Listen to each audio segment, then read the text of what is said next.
जिस इलाके में हम रहते हैं, छपरा से पटना तक एक हाईवे बन रहा है। समझिए कि 2003 में उस हाईवे का सेंक्शन हुआ था जमीन के लिए, मतलब बात हो चुका था, उस समय से जमीन एक्वायर किया जाता था। 2003 से काम हो रहा है, आज 2025 आ गया है, मतलब अभी तक भी बनकर कंप्लीट नहीं हुआ है। फिर अब केंद्र सरकार उसको 6 लेन बनाना चाहती है। तो हमारे ही बगल में उम्धा है, उम्धा से लेकर डोरीगंज तक 6 लाइन बनेगा। और 6 लाइन बनने के अनुसार क्या होगा कि रोड चौड़ीकरण होगा, तो यहाँ पर अलग अलग प्रकार के सिस्टम भी बैठाए जाएंगे। लेकिन समझिए कि आज तक करीबन आज 20 साल हो चुके हैं और 20 साल में वो 4 लाइन कंप्लीट नहीं हुआ। कितना का है? 80 किलोमीटर का रोड होगा, बेसी से बेसी 100 किलोमीटर, 100 किलोमीटर का 80 किलोमीटर का है। तो मतलब 80 किलोमीटर का रोड आज तक, मतलब 20 साल हो गया, नहीं बन पाया। तो हम अपने नेताओं को कैसे भैया माफ कर दे? जिन नेता, जिन सांसद, जिन विधायक के अनुसार हमारे इलाके में सारे रूल्स चल रहे हैं, मैं वो सब कैसे देख लूँ? वो कैसे देख कर बर्दाश्त कर लूँ?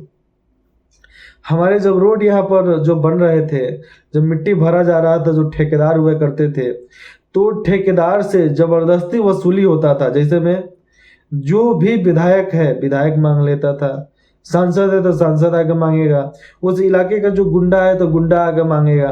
तो इस तरीके से पैसा उनसे मांगा जाता था, जो वो ठेकेदार हुआ करते थे उनसे धमकाया जाता था। मर्डर भी हुए, बहुत सारे लोग भाग भी गए।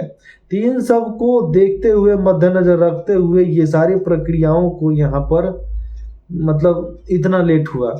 लेकिन मैं बोलता हूँ कि अगर सरकारी व्यवस्था, सरकारी शासन, जिसको हम लोग सुशासन बोलते हैं, अगर सुशासन ठीक रहता, प्रशासन ठीक रहता, तो प्रशासन ठीक रहता तो ये 20 साल की रोड अगले कभी बन के कंप्लीट हो गया रहता।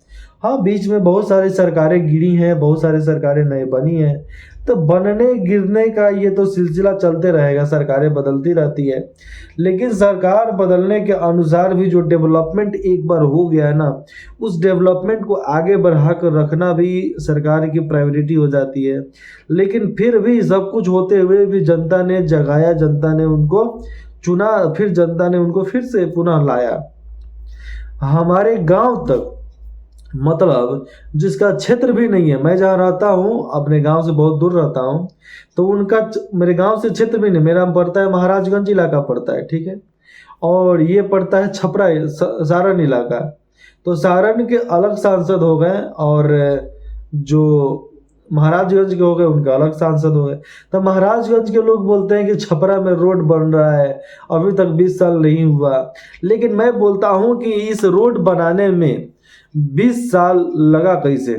जितने भी जमीन एक्वायर करना था, 2-3 गांव बीच में पड़ जाते थे, 2-3 गांव का शुरुआती मतलब बॉर्डर पड़ जाता था।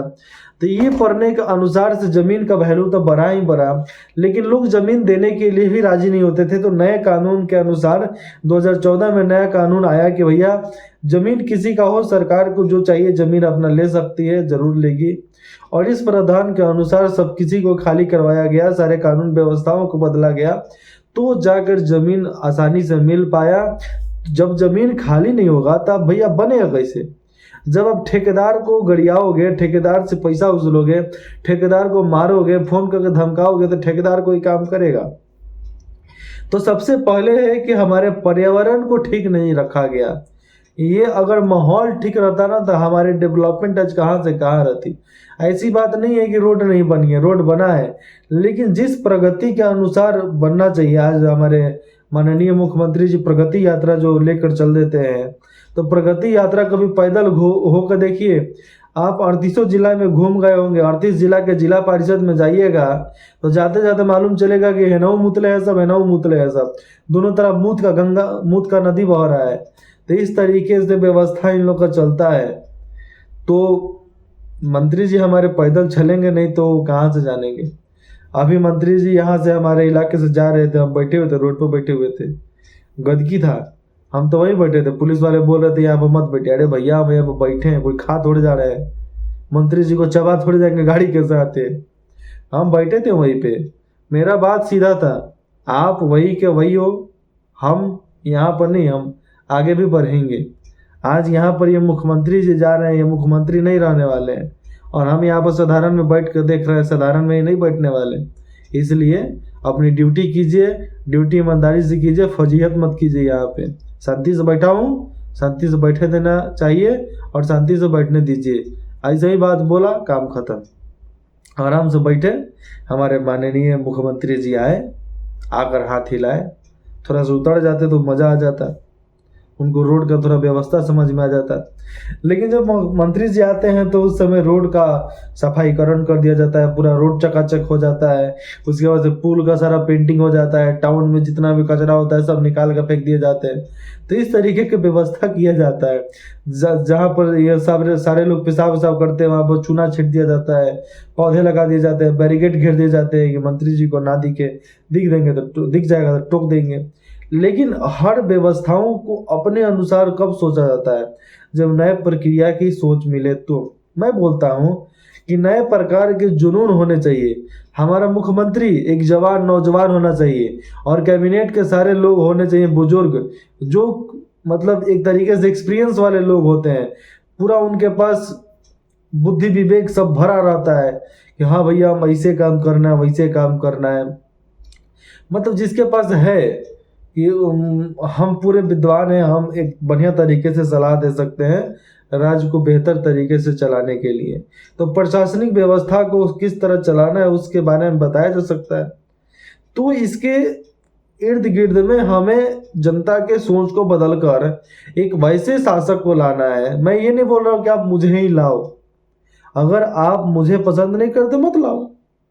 सिंपल मैं बात बताता हूँ, आप मुझे पसंद नहीं करते हो, आप मुझे मत बैठने दो उस कुर्सी पर।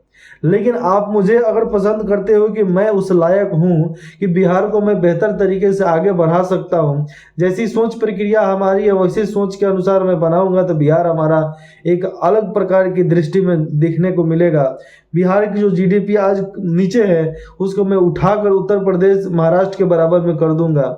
अगर आपको विश्वास है तो आप समर्थन दीजिएगा, नहीं है तो मत दीजिएगा। सिंपल सी बात है।